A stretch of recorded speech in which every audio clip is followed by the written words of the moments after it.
جاسوس نے خبر یہ کہی آ کے سامنے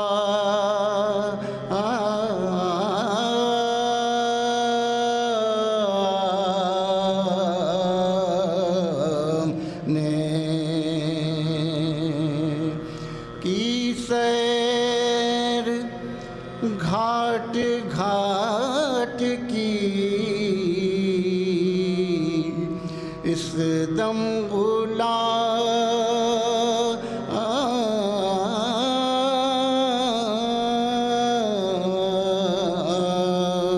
نے آب رواں بھی بند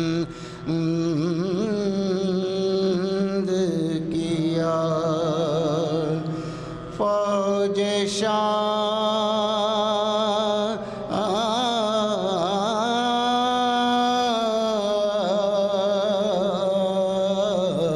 نے فوج خدا کو نہر سے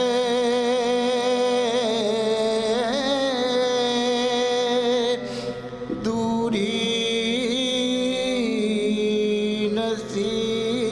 نصیب ہے فوج خدا کو نہر سے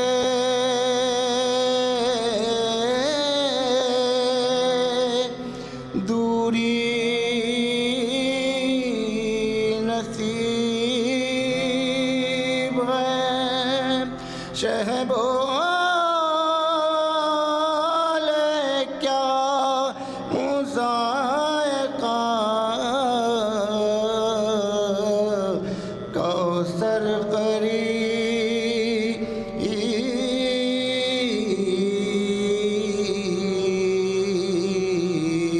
ہے تسبیح فاطمہ فاتحہ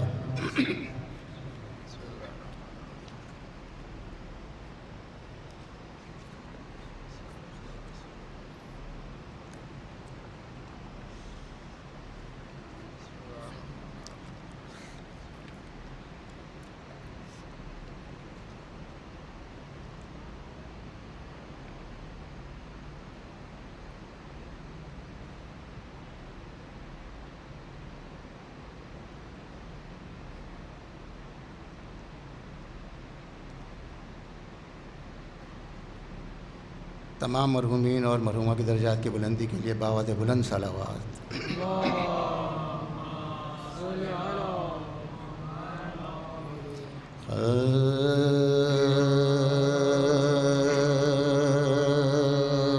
جب خلق سے وقت سفر فاطمہ آیا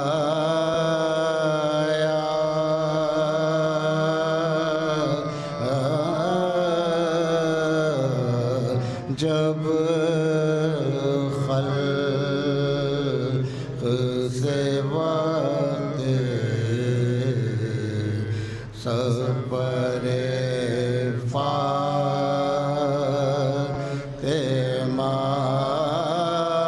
آیا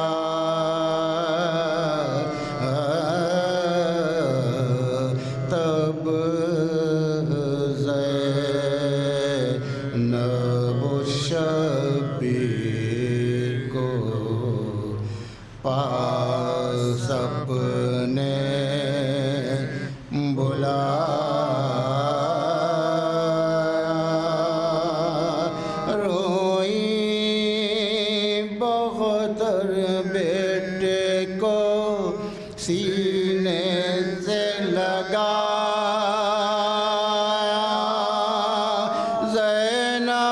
کہ دیا خط میں ہاتھ اور یہ سنایا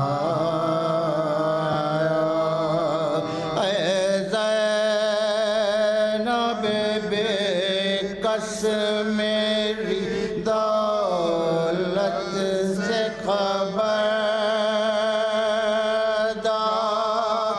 محبوب الہی کی امانت سے خبردار محبوب الہی کی امانت سے خبردار بیٹی سے زہرا نے بڑے دکھ سے پالا یہ روح میری جسم کی ہے گیس و والا سمجھی سے آنکھوں کی ضیا گھر کا اجالا حجرے سے کبھی گرم ہوا میں نہ نکالا حجرے سے کبھی گرم ہوا میں نہ نکالا سوئی ہوں تو پہلے اس سینے پاس سلا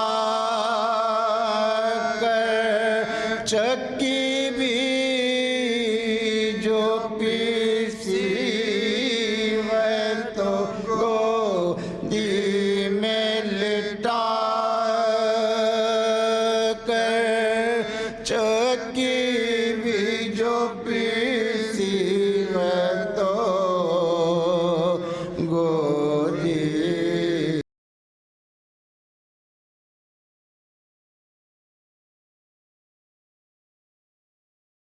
بارگاہ میں اس گھرانے میں نظر نہیں آتا ہے. کیوں نظر آئے گا عزیزان محترم؟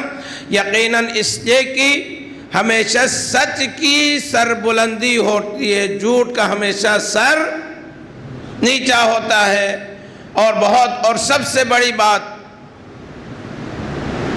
ہم اپنی قسمت پر جتنا ناز کریں کم ہے. کوئی مبالغہ نہیں کر رہا ہوں، حقیقت بیان کر رہا ہوں. اللہ تعالیٰ نے ہمیں ایسے امام عطا کیے ہیں، دنیا میں کسی کو امام عطا نہیں ہوئے ہیں. نام تو امام کا پڑ گیا، لیکن وہی امام یہ کہتا ہوا نظر آتا ہے. امام اعظم بہت بڑا امام ہے، بہت عظمت کے مالک ہے. ہم اس کے عزت کرتے ہیں، احترام کرتے ہیں کہ جس کا نام ہی امام اعظم پر یا ابو حنیفہ نام ہے. لیکن مجھے افتخار ہے، میرا امام اس سے بھی عظیم ہے. میں یہ کہہ دوں کہ جب شاگرد امام اعظم ہوگا تو استاد کا کیا مقام ہو سکتا ہے.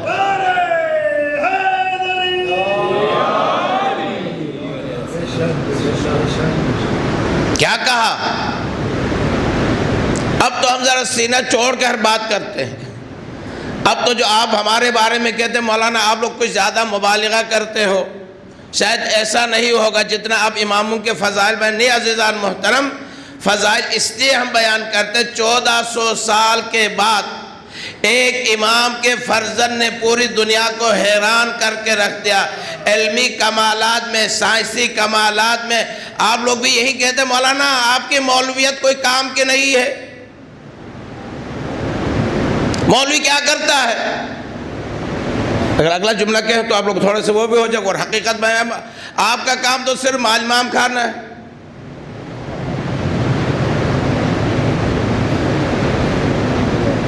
اچھا وہ بھی وہ کہتے جو کبھی مال مام دیتا نہیں ہے. جو دیتا ہے وہ کبھی ایسی بات، عجیب بات ہے، انگلی وہی اٹھاتا جو دین کے لیے 1 صفر بھی کام نہیں کرتا۔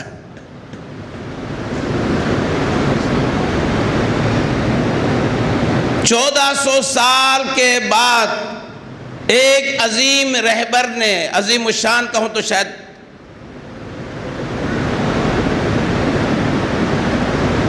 اللہ اکبر اللہ اکبر، میں بات کروں گی امام کی سائنس کے حوالے سے کہ امام کا شاگرد جابر بن عبد حیان نے کیا کارنامے انجام دیے۔ اللہ اکبر، آج دنیا حیران ہے، ان سب کو زمانے میں سمجھے وہ امام کا شاگرد تھا، امام سے براہ راست کسب کر رہا تھا۔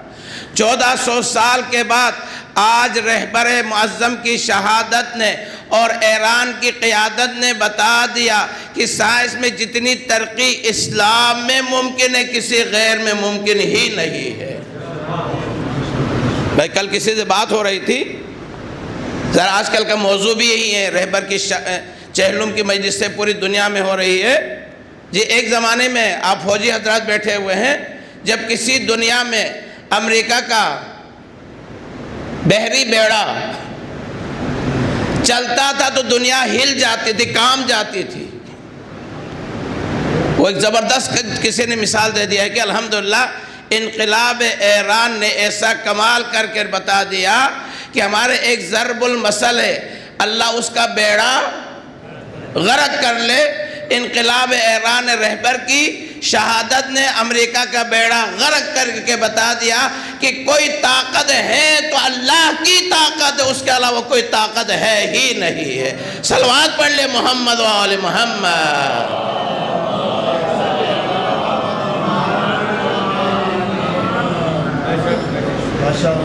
نہیں جی، اب آپ کی بات کروں، نہیں مولانا، پردے کا ترقی کے ساتھ کوئی تعلق نہیں ہے، دین کا ترقی کے ساتھ کوئی تعلق نہیں ہے۔ اللہ اکبر اللہ اکبر، کیا کمال کر کے رکھ دیا۔ اب ہمیں بقول اہل سنت کے، برادران اہل سنت کے، ہم نے کربلا سنا تھا، آج ہم نے کربلا،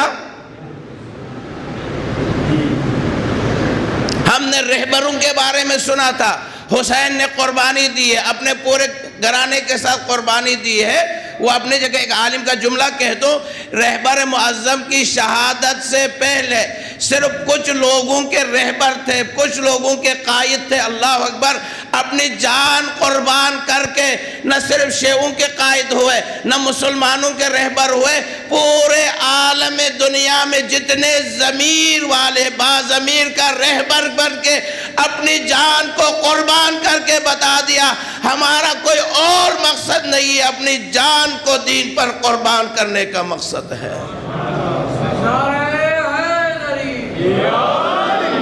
ترقی دیکھے، ٹیکنالوجی دیکھے، اللہ اکبر۔ اب یہ معجزہ نہیں تو کیا ہے بھائی؟ 40-47 سال سے پابندیاں، کوئی اب ٹیکنالوجی نہیں خرید سکتے ہو، کوئی جہاز خرید نہیں سکتے ہو۔ لوگوں نے یہی کہا تھا نا، جس دن امریکہ حملہ کرے گا اگلے دن انہوں نے ہاتھ جوڑ کر کہنا صاحب بس ہماری بس کی بات، لیکن یہ ایمان کی طاقت ہے، یہ علی کی ملت کا کمال ہے، علی کو ماننے والوں کمال کر کے دکھائے نا۔ باحجاب خواتین دنیا کے ہر میدان میں، ابھی باقاعدہ مقایسہ آیا تھا کہ جو یورپ کہتا ہے، امریکہ کہتا ہے نہیں جی اسلام میں خواتین کے حقوق کی، اب آپ حیران ہو جاؤ گے کہہ کے، اس وقت ایران میں لٹریسی جو ہے 97 خواتین کی، 97% خواتین پڑھ رہی ہے، جبکہ امریکہ میں اتنی تعداد 67 تعداد ہے۔ یہ کیا بتا رہی ہے؟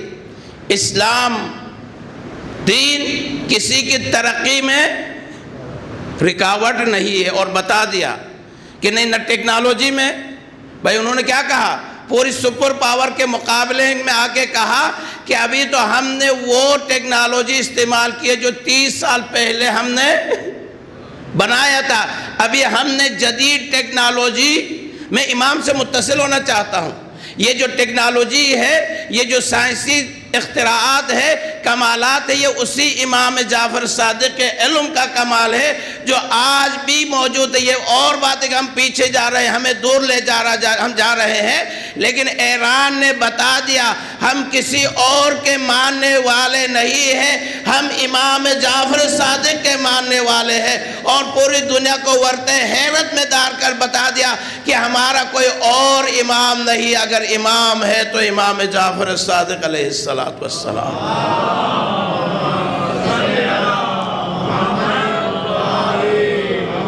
کوئی مبالغہ نہیں ہے، کوئی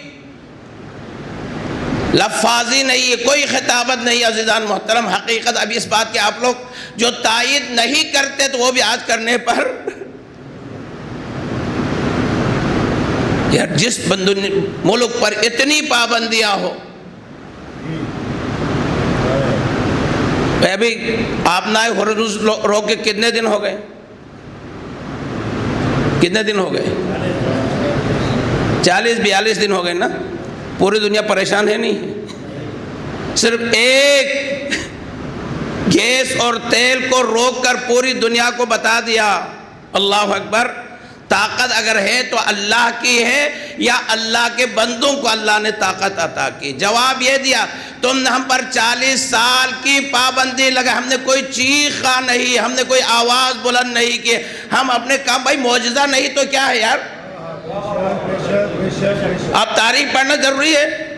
پل گرا دیا، بدبخت نے کیا کہا؟ ہم ان کے پل گرا دیں گے۔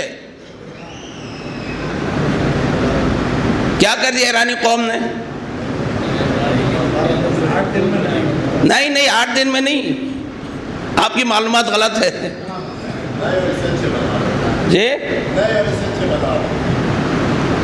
نہیں دیکھو یہ بھائی ہم اپنے پاکستان میں تو دیکھ رہے ہیں نا، یونیورسٹی روڈ کتنے سال سے کھدا ہوا ہے؟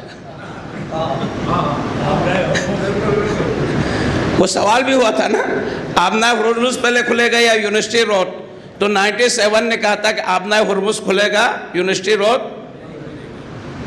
دیکھو کوئی یہ مذاق نہیں ہے، یہ حقیقت بیان کرنے جا رہا ہوں، سمجھے نہیں سمجھا جی؟ پل گرا دیا ہے، کہا کہ ہم ان کے بجلی گھروں پر حملہ کریں گے۔ پہلا جواب تو کیا دیا کہ جس دن حملے کرنے کا اعلان کر دیا پوری قوم پلوں پر کھڑی ہو گئی۔ تو اس کے میں ایک نتیجہ دینے جا رہا ہوں، میں بہت بڑا نتیجہ دینے جا رہا ہوں۔ یہ کمال ایرانیوں کا نہیں ہے، یہ کمال ہے فرش شہزا کا۔ اچھا، میں نے گزشتہ مجلس میں بھی رہبر معظم کے 2 جملے امام خمینی کی بھی بتا دیا تھا اور رہبر معظم کے بھی، اس کے لیے میں اشارہ کروں گا۔ جو پل گرا دیا، انہوں نے بم گرا دیا، میزائل گرا دیا، 40 دن نہیں لگے، 4 ہفتے نہیں لگے، صرف 40 گھنٹے میں پل تعمیر کر کے اس پر ریل کو بھی گزار کے دشمن کو جواب دیا۔ یہ علی کے ماننے والے جو دشمن کو اس طرح جواب دیا کرتے ہیں۔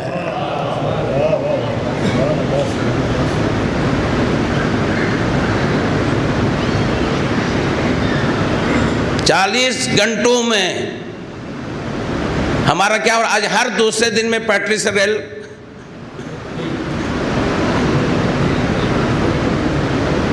ہم اپنی اوقات کو تو جاننا چاہے نا ہمیں، پھر ہم بڑی باتیں بھی کرتے ہیں، بڑے بڑے دعوے بھی کرتے ہیں۔ یہ سب کمال اس فرش شہزا کا ہے۔ رہبر معظم کیا فرماتے تھے کہ میں پورا سال کا رزق ایام فاطمیہ سے حاصل کرتا ہوں۔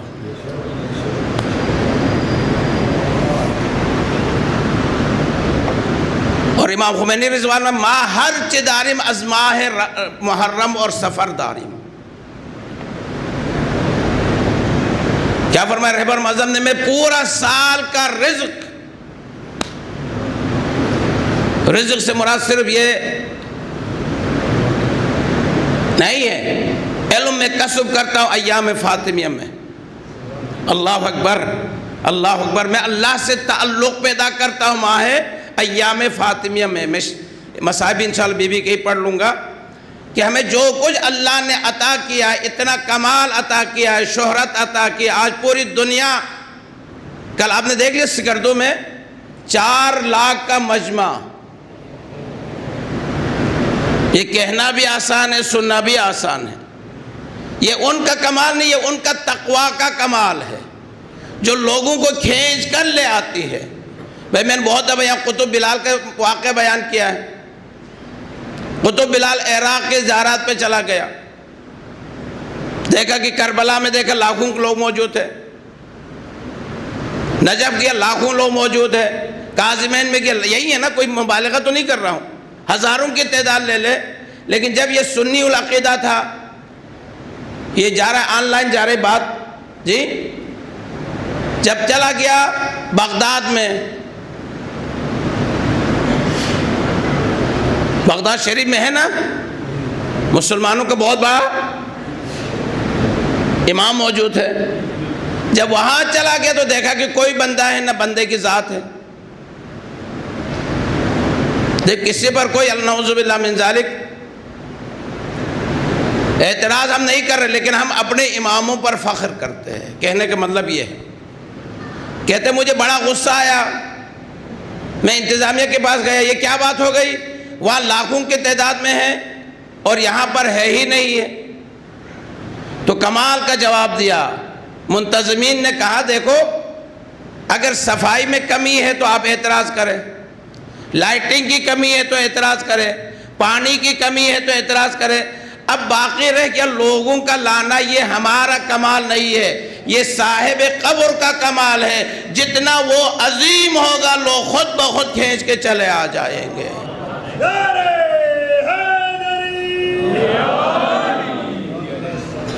یہ اس کا کمال ہے جو پوری دنیا کو بتا دیا کہ اگر کوئی سپر پاور ہے تو اللہ کی ذات ہے، اس کے علاوہ کوئی ہو ہی نہیں سکتا۔ یہ ہمارے لیے درس ہے، یہ ہمارے لیے پیغام ہے اور پوری دنیا کو بتا دیا۔ میں کرتا ہوں کہ یہ صدی اسلام کی صدی ہے، تشیع کی صدی ہے، بس آپ اور میرا ایک کام ہے، رہبر معظم اپنے خون کے ذریعے سے کام کر کے گیا، اب میں اور آپ کا کام ہے لوگوں کو اس مکتب کی طرح لے آؤ، مجلسوں میں لے آؤ، مسجد میں لے آؤ، امام بارگاہوں میں لے آؤ، آپ کہو آ جاؤ ہم کیا کہتے سن تو ذرا لوگ۔ یہی مسئلہ ہے نا، ابھی لوگ کیوں نہیں آتے ہمارا ہاں؟ پروپیگنڈا کیا ہوا ہے کہ نہیں جی شیعوں کی مسجد میں نہیں جانا، امام بارگاہ میں نہ جانا، لیکن پوری دنیا کو رہبر معظم کی اس عظیم خون نے بتا دیا۔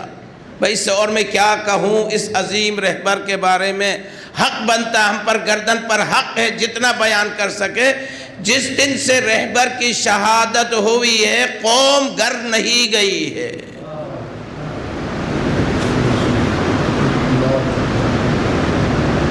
یہ ان کے خون کی تاثیر ہے، یہ ان کے خون کا کمال ہے۔ بس میں جا رہا ہوں آگے امام کی بارگاہ میں، ہمارا وہ امام عظیم امام ہے جس کے بارے میں امام اعظم یہ کہتا ہوا نظر آتا ہے کہ لولا السنتان لہلک النعمان، اگر میرے 2 سال نہ ہوتے تو میں ہلاک ہو جاتا۔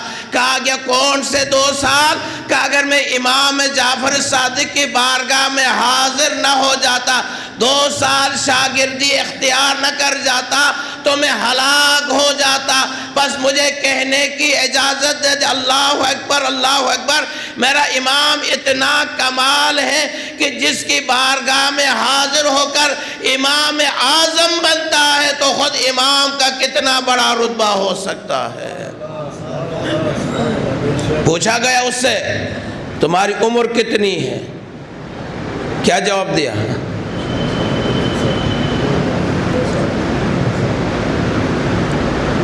جوانوں کے لیے، بچوں کے لیے ایک مثال دینے جا رہا ہوں، بہت اچھی سی مثال امام کے حوالے سے۔ ہمیں کس فقہ سے پہچانا جاتا ہے؟ ہاں بولو نا، کیوں پریشان ہو؟ فقہ، کبھی کبھی لوگ اعتراض کرتے ہیں بھائی تمہارا فقہ الگ ہے کیا، فقہ رسول اکرم الگ ہے؟ اچھا دوسرے فقہ کس سے مشہور ہے؟ 2 جوابات دینے جا رہا ہوں اس حوالے سے، بس تھوڑی دیر مجھے سن لینا، انشاءاللہ بہت اچھا پیغام دینے جا رہا ہوں۔ فقہ جعفریہ، فقہ حنفیہ، فقہ بولے نا مالکی، شافعی اور حنبلی، 4 فقہ ہیں۔ اچھا یہ بتائیے جو فقہ چلی ہے یہ ان کی، بلکہ ابھی آئے کلپ میں یہ تمام کا جو کہا جاتا ہے شیعوں کے لیے بھائی یہ شیعہ جو ہے ایران کی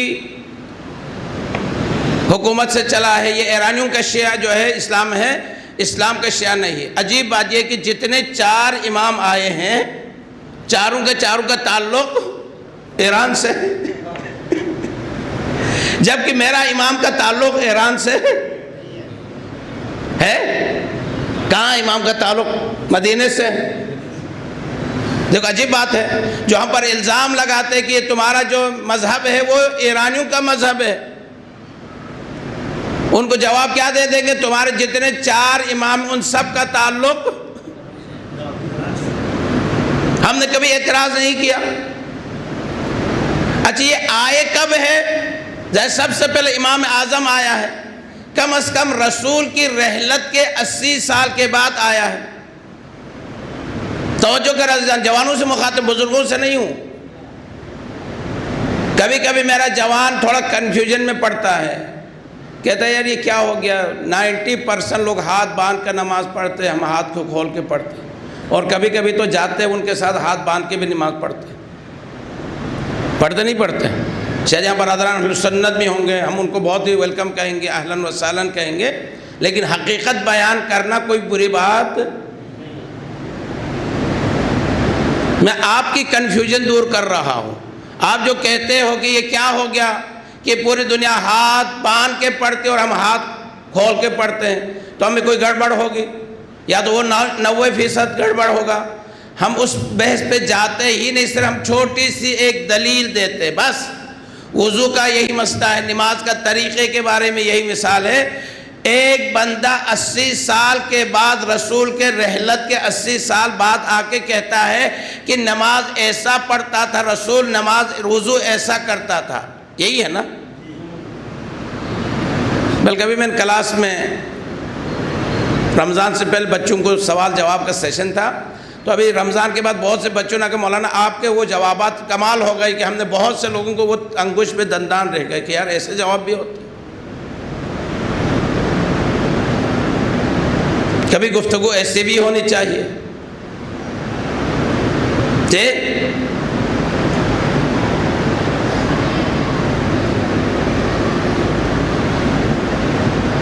80 سال کے بعد کہتا کہ امام میں اعظم کہتا ہے کہ رسول اکرم ہاتھ باندھ کے پڑھتے تھے۔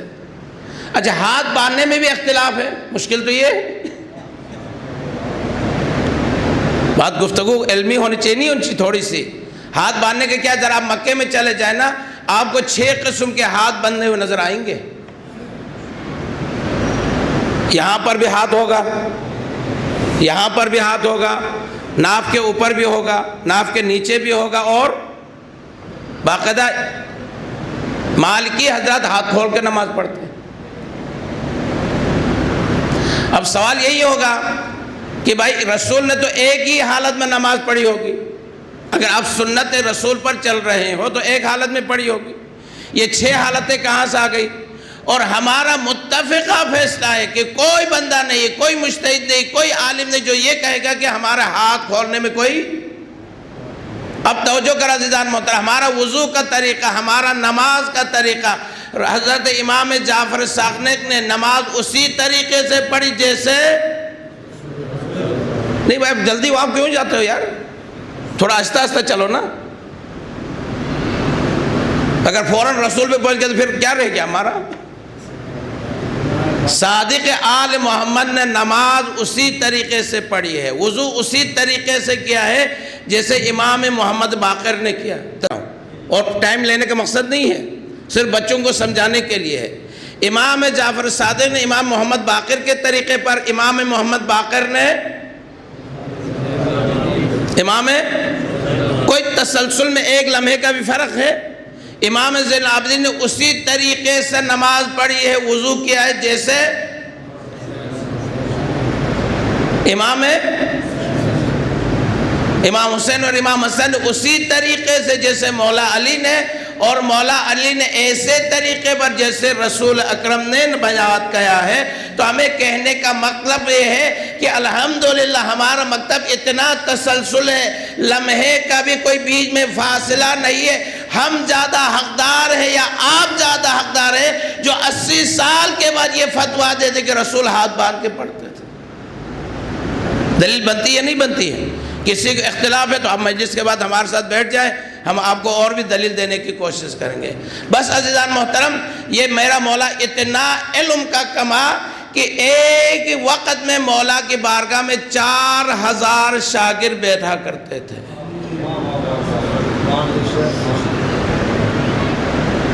دیکھو 4000 آج کے اس دور میں آسان ہے، اس زمانے میں بہت محدود تعداد میں لوگ ہوتے تھے۔ اور عجیب کمال یہ ہے اس امام کا، میں نے مناظر 2-4 لے کے آیا تھا، ذہن میں شاید بیان نہ کر سکوں۔ جیسے مولا امیر المومنین سلونی کا اعلان کرتے تھے، صرف وہ نہیں کرتے تھے، امام جعفر صادق بھی سلونی کا دعویٰ کر کے کہتے تھے جو کچھ پوچھنا ہے پوچھ لو کہ میں زمین سے زیادہ آسمان کے راستوں سے واقف ہوں۔ امام کی بارگاہ میں ایک جب سوال ہوا، کسی نے آگے کہا یا ابن رسول اللہ، ایک شخص ہے جس کا نام اسحاق کندی ہے، اس نے تضادات قرآن پر کتاب لکھی ہے۔ ابھی کبھی کبھی ہم بھی جب کتاب کا مطالعہ قرآن پڑھتے ہیں تو کبھی ہمیں بھی سمجھ میں نہیں آتی یہ کیا ہوا ہے۔ جب یہ بات امام تک پہنچی، اللہ اکبر، ہماری جانب وارث قرآن ہے، ہم یہی تو کہتے ہیں ہمارے امام حافظ قرآن نہیں ہے بلکہ محافظ قرآن ہے۔ حافظ ہونا اور ہے، محافظ ہونا اور ہے۔ اچھا جی، بارگاہ امامت میں جب یہ معلوم ہوا کہ اس نے کتاب لکھی ہے تضادات قرآن پر، قرآن کی مثلا میں کہا للہ المشرق والمغرب ہے نہیں ہے، للہ المشارق والمغارب، رب المشرقین والمغربین، اللہ اکبر، مشرق بھی آیا ہے، مشرقین بھی آیا ہے، مشارق بھی آیا ہے، فرق ہوا نہیں ہوا؟ بھئی یا تو کہ مثال سمجھانے کے لیے یہ ایک باپ کا بیٹے کا باپ ہے یا 2 بیٹوں کے باپ ہے، یا اب یہ تو نہیں کہہ سکتا اب یہ 1 کا بھی ہے 2 کے بھی، یا تو 3 ہی کہہ دو۔ اللہ ظاہر تو یہ سمجھ آتے ہیں للہ المشرق والمغرب، اور کیا رب المشرقین، رب المشارق والمغارب، قرآن کیا آتے ہیں؟ تو اس کا مطلب یہ کہ تضاد ہے، یا تو پہلی بات آخری بات سے نہیں ملتی ہے یا آخری بات پہلے سے نہیں ملتی، اس کا مطلب یہ کہ تضاد ہے قرآن میں۔ ایسا اس کے بھی جوابات موجود ہے، بیان کرنے کا کوئی وقت نہیں ہے۔ ایک دفعہ جب بارگاہ امامت میں یہ سوال ہوا تو کسی شاگرد جس نے یہ بیان کیا، جا کے پوچھو اسحاق کندی سے، تو نے جو تضادات قرآن کو جمع کیا ہے یہ تمہارا اپنا جواب ہے یا اللہ نے جو ارادہ کیا وہ مراد ہے؟ بھئی قرآن تو اللہ کا کلام ہے نا، اللہ کا قرآن ہے اور میرا اپنا مراد ہے۔ جب شاگرد نے جا کے پوچھا کہ استاد محترم یہ بتا دینا کہ جو آپ نے مطلب لیا ہے قرآن کا یہ تمہارا اپنا مطلب ہے یا اللہ کا ارادہ ہے؟ ایک دم عالم تھا، پڑھا لکھا بندہ تھا، سمجھ گیا کہ یہ کوئی کہیں سے ملے۔ کہا کس نے سب جواب دیا؟ یہ کہا کہ یہ میرا اپنا ذہنی سوال ہے۔ ایک دم بارگاہ امامت سے اس اسحاق کندی سے جواب یہ آئے کہ نہیں، یہ تیرا ہو ہی نہیں سکتا ہے، یہ صرف وہی کے ساتھ جس کا تعلق اللہ سے ہو، رابطہ اللہ سے، وہ یہ جواب دے سکتا ہے، اس کے علاوہ کوئی جواب نہیں دے سکتا۔ بات اس تک پہنچ گئی۔ دیکھو نا، کلام میرا ہے، مطلب آپ لے رہے تو آپ کا مطلب اور میرے کلام میں فرق ہوگا نہیں ہوگا؟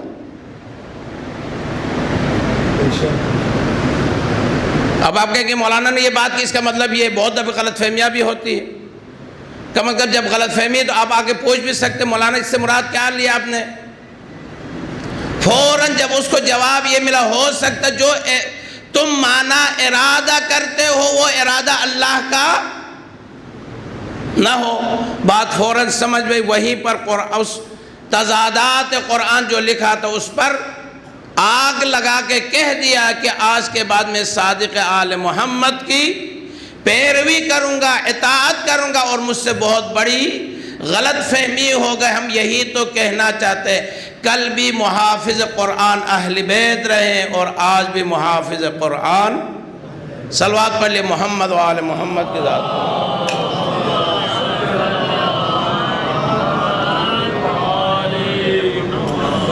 بس عزیزان،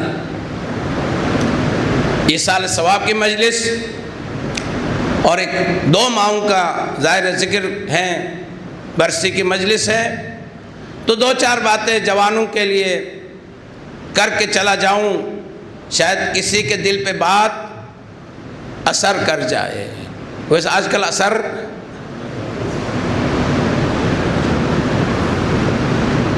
نہیں ہوتا ہے، پھر وہی جواب ہوگا وَمَا عَلَيْنَا إِلَّا الْبَلَاغُ، کہنا ہمارا کام ہے، عمل کرے نہ کریں، سنیں نہ سنیں، ہماری کیا سنیں گے جنہوں نے پیغمبر کو نہیں سنا ہے۔ بھئی یہ ہے نا،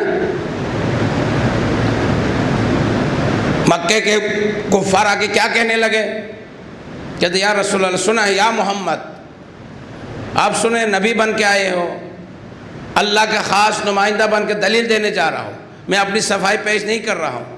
دیکھو ابھی بھی پوری دنیا دیکھ رہی نا، لیکن کچھ دلوں میں ابھی بھی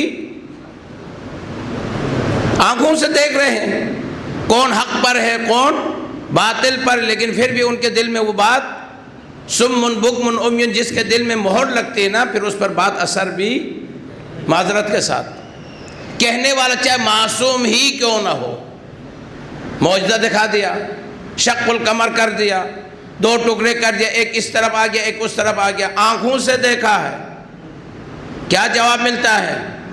بھیا تو پہلے آپ دلیل نہ مانگتے، جب دلیل مانگا جواب ملا، اپنے آنکھوں کے اشارے ہاتھ کے اشارے سے 2 ٹکڑوں میں کر دیا، جواب کیا آیا؟ یہ تمہارا کمال نہیں، یہ جادو کا کمال ہے۔ بھئی اگر جادو ہی کی بات ہے تو پھر پوچھا کیوں تھا، دلیل مانگی کیوں تھی؟ آگے پھر کہنے لگے، کہتے سنا کہ آپ کے پاس علم غیب ہے، غیب کے بارے میں جانتے ہو، کہ الحمدللہ اللہ نے مجھے علم غیب دیا ہوا ہے، اچھا بتا دو کہ میری مٹھی میں کیا ہے؟ رسول کا کیا جواب تھا؟ مجھ سے نہ پوچھو کہ مٹھی میں کیا ہے، مٹھی میں جو چیز ہے اس سے پوچھو کہ میں کون ہوں، اور کیا تاریخ میں موجود ہے؟ اس سنگریزوں نے کیا جواب دیا؟ یہی جواب دیا، لا الہ الا اللہ محمد رسول اللہ۔ لیکن پھر بھی نہ ابو جہل نے ایمان لایا، نہ ابو لہب نے ایمان لایا، نہ لعنوان نے، بہت سی تعداد موجود ہے۔ بس 2 باتیں ماں کے بارے میں کرنا ہے۔ عزیزان، دوستان، جوانوں،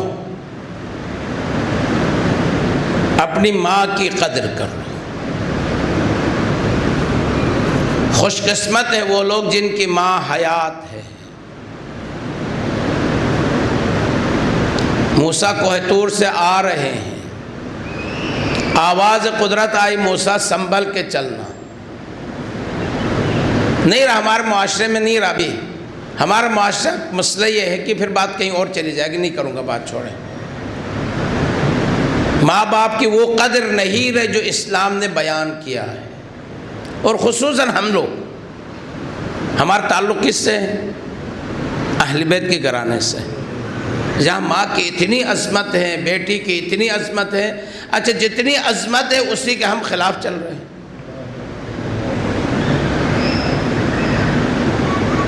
ہم میں سے کتنے ایسے جو بیٹی کے پیدائش پر خوش ہیں؟ ہے کوئی؟ نہیں ہوتے ہیں، کہہ دیتے ہیں نہیں جی ہم خوش ہیں، نہیں، دل سے خوش نہیں ہوتے۔ بھائی اگر بیٹی کے عظمت نہ ہوتی تو رسول کو کبھی صرف بیٹی عطا نہیں کرتا۔ اور یہ جو ایک ہمارا ہندو کلچر بنا ہوگا نہیں جی بیٹا ہی ہماری عزت کی ضمانت ہے، نہیں عزیزان محترم، یہ غلط ہے۔ بیٹی بھی آپ کی عزت کی ضمانت بن سکتی ہے جب بیٹی کی تربیت اچھی کرو گے۔ اب یہ بتایا کہ رسول کی عزت کس سے ہے؟ بیٹی ہے نا۔ اللہ اکبر۔ جو اللہ تعالیٰ نے بیٹی کو مقام دیا وہ بیٹے کو نہیں دیا، روایت ہے۔ روایت کیا ہے کہ اگر کوئی مومن 3 بیٹیوں کی پرورش کر لے اور ان کو گھر سے فارغ کر دے، ان کو اپنا گھر بھیج دے، تو اللہ تعالیٰ اس کے لیے جنت واجب کرتا، جہنم اس پر حرام ہو جاتا ہے۔ لیکن ہم کنفیوژن میں بیٹھے، نہیں مولانا بیٹی سے کیا کرنا ہے؟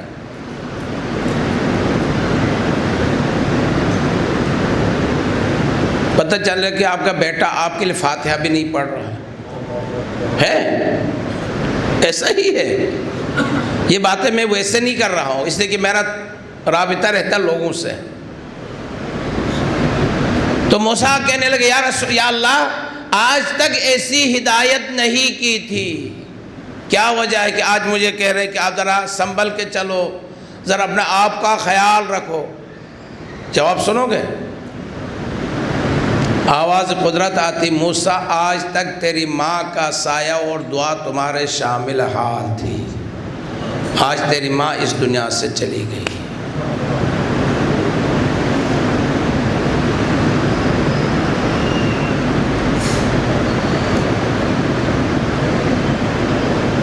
ماں کا بہت بڑا مقام عزیزان، اسی لیے روایت میں کیا الجنت تحت اقدام الامہات، باپ کے بارے میں نہیں کہا، ماں کے بارے میں کیا کہا؟ جنت ماں کے قدموں کے نیچے ہے۔ لیکن وہی اگر میں اور آپ کا کردار، میرا کوئی عمل اسی ماں کے آنکھوں میں آنسو لے آئے،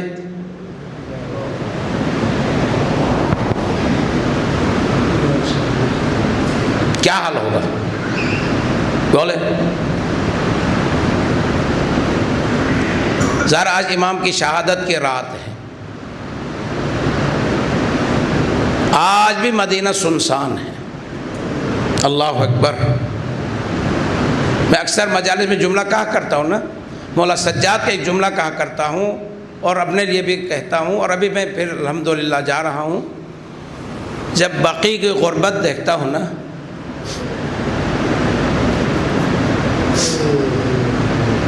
مولا سجاد نے ایک جملہ فرمایا تھا، جب شام و کوفے کے یہ مظالم دیکھ لیے نا، کہا کہ کاش میں اس دنیا میں نہ آتا، میری یہ آنکھیں یہ منظر نہ دیکھتی۔ اور آج میرا یہی حال ہوتا، مبالغہ نہیں کر عزیزان، جب اجڑی ہوئی تربتیں دیکھتا ہوں نا، رات کو اندھیرا ہے، دن کو کوئی سایہ نہیں ہے، تو میرے دل سے ایک آواز نکلتی میرے دل سے کہ کاش میری یہ گناہگار آنکھیں یہ منظر نہ دیکھتی۔ اتنا ظلم ہوا ہے اس اہل بیت کے گھرانے پر۔ بھائی پوری دنیا میں کبھی سنا کہ قبرستان میں ڈنڈے لے کر کھڑے ہیں؟ کبھی سنا قبرستان کو تالے لگے ہوئے ہوتے؟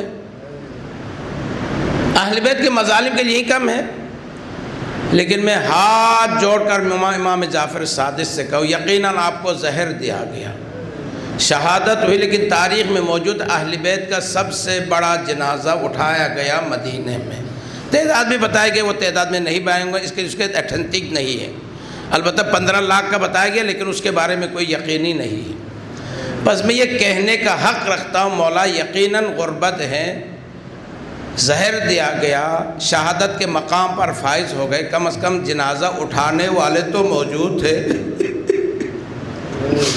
وائے ہو وہ زمانہ جب حسین کا جنازہ کربلا کی سرزمین پہ 3 دن بے گور و کفر پڑا رہا، کسی نے کوئی ایک تیار نہیں ہوا۔ اجرکم اللہ، یہ امام کا ہے۔ اب ذرا ایک ماں کا جنازہ سن لینا، ماں کی عظمت میں نے بیان کر لیا کہ ماں کی عظمت کو سننے کے لیے ذرا مدینہ چلے، ایک دفعہ دیکھتے ہیں۔ ایک دفعہ سیدہ فرماتی ہے، اے اسماء میں آرام کر رہی ہوں، جب بیٹا حسن اور حسین آ جائے تو انہیں کھانا کھلا دینا۔ ایک دفعہ حسن حسین آ گئے، کہا بیٹھ جاؤ، ماں کھانا کھا لو، ماں آرام کر رہی۔ سنو گے حسین نے کیا قیامت کا جملہ کہا؟ اسماء، میں نے اپنی ماں کے بغیر کبھی کھانا نہیں کھایا ہے۔ میں کہوں گا حسین ماں سے کتنی محبت ہے، محبت کے لیے یہی جملہ کافی۔ عزیزان محترم، زہرا کا جنازہ تیار ہوا، سب بچے آ گئے ماں کو خدا حافظ کرنے کے لیے، لیکن حسین آگے نہیں بڑھتا۔ ایک دم علی فرماتے کیا ماں کو خدا حافظ نہیں کہو گے؟ ایک دم حسین نے قیامت کا جملہ کہا، بابا جب بھی میں گھر میں آ جاتا ماں بائیں کھول کر سینے سے لگاتی تھی، جب تک ماں نہ بلائے واللہ انت وحنات۔ زہرا کے جنازے میں لرزہ آیا، بند کفن ٹوٹ گئے، ہاتھ بلند ہوئے، حسین ماں کے جنازے سے لپٹ گیا۔ حاطب غیبی کی آواز آتی ہے، اے علی حسین کو ماں کے جنازے سے جدا کرو، عالم ملائکہ میں کوہرام مچا ہوا ہے۔ بس علی آگے بڑھے، زہرا کے جنازے سے حسین کو جدا کر لیا۔ یہ مدینے کا مرکز ہے، یہ مدینے کا ماحول ہے۔ ذرا چلے کربلا، ایک بچی ماں کے جنازے سے لپٹی ہوئی ہے، ایک ملعون آگے بڑھتا، سکینہ پہ تمانچے مار کے بابا کے جنازے سے ماتم حسین، ماتم حسین۔ جعفر صادق، جعفر صادق، ہے جعفر صادق، ہے جعفر صادق، ہے جعفر صادق، ہے جعفر صادق، ہے جعفر صادق، ہے جعفر صادق، ہے جعفر صادق، ہے جعفر صادق، ہے جعفر صادق، ہے جعفر صادق، ماشاءاللہ، ہے جعفر صادق، ہے جعفر صادق، ہے جعفر صادق، ہے جعفر صادق، ہے جعفر صادق، ہے جعفر صادق، ہے جعفر صادق، ہے جعفر صادق، ہے جعفر صادق، ہے جعفر صادق، ہے جعفر صادق، ہے جعفر صادق۔